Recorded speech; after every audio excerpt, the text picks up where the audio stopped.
Vos agences Rent-A-Car mettent à votre disposition un large choix de véhicules de location, de la voiture sans permis aux véhicules de prestige, avec des solutions adaptées à toutes les situations, déménagement comme départ en vacances, toujours avec des tarifs compétitifs et adaptés à vos besoins. Agence Rent-A-Car dans vos concessions Volkswagen à Saint-Dizier et à Bar-le-Duc. Samedi, vivez la 30e édition du meeting international de natation de Saint-Dizier en direct. Puissance Télévision vous propose un dispositif spécial pour vous faire vivre la grande soirée de gala. Suivez les différentes finales, les réactions des athlètes à la sortie des bassins, mais aussi les réactions à chaud de nos invités et des reportages au cœur de l'événement. Le 30e meeting international de natation de Saint-Dizier, à vivre samedi dès 20h sur Puissance Télévision.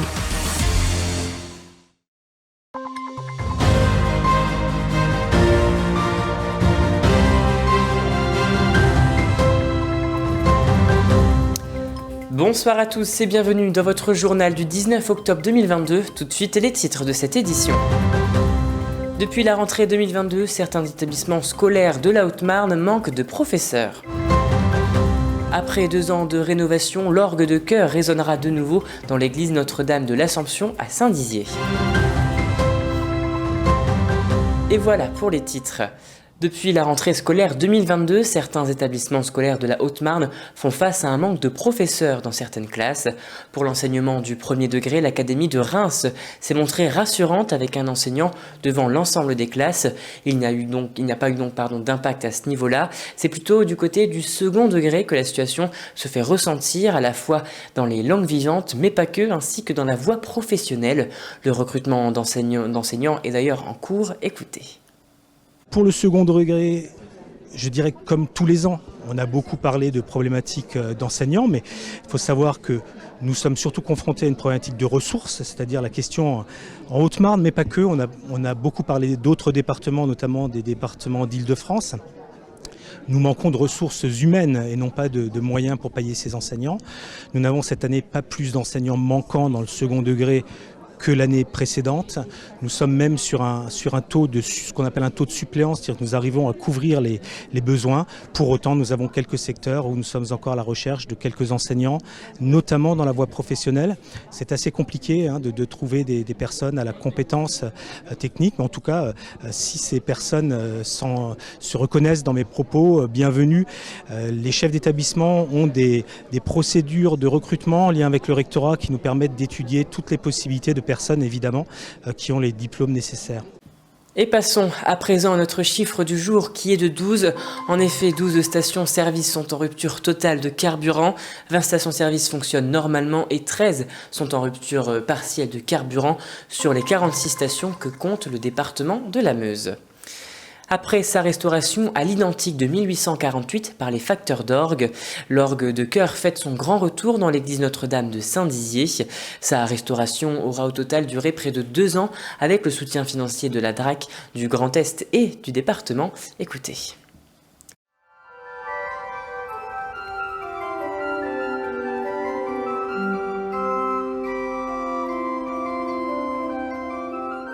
Après 2 ans de rénovation importante menée par les facteurs d'orgue Pierre-Adrien Plé et Jean-Baptiste Gopilla, l'orgue de chœur fait son grand retour dans l'église Notre-Dame de l'Assomption de Saint-Dizier.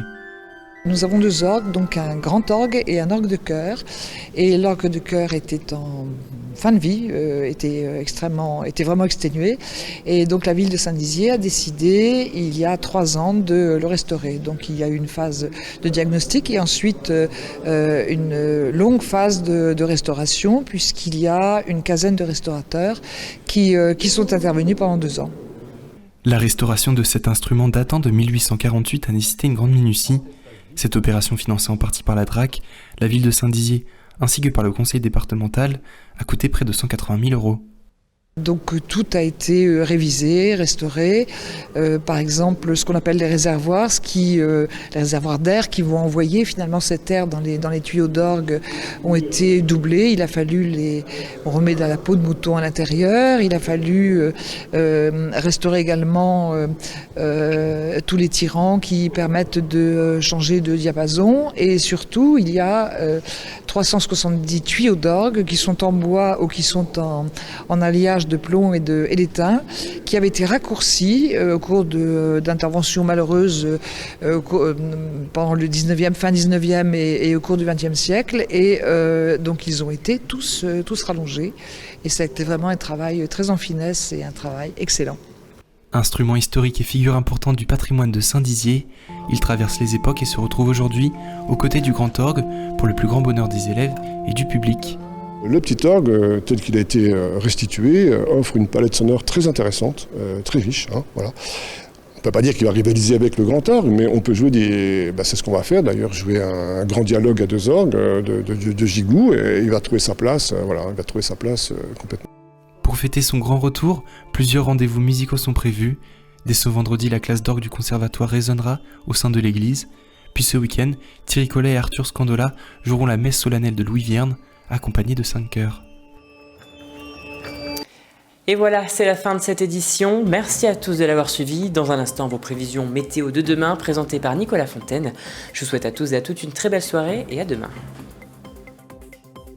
Toute l'actualité qui vous concerne, à voir et à revoir dès maintenant sur puissancetelevision.fr et sur notre application mobile.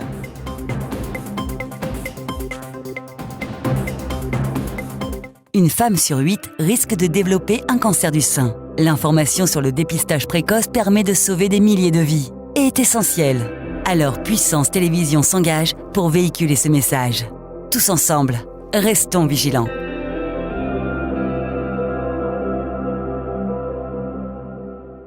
Ce n'est pas rien, un dépistage du cancer du sein, mais c'est le meilleur moyen de détecter un cancer précoce ou de s'assurer qu'il n'y a rien. Et la personne la mieux placée pour vous en convaincre, c'est vous. Alors à partir de 50 ans, faites-vous dépister tous les 2 ans. Oui, bonjour, je voudrais prendre un rendez-vous, s'il vous plaît. Vous en remercierez. Pour un dépistage.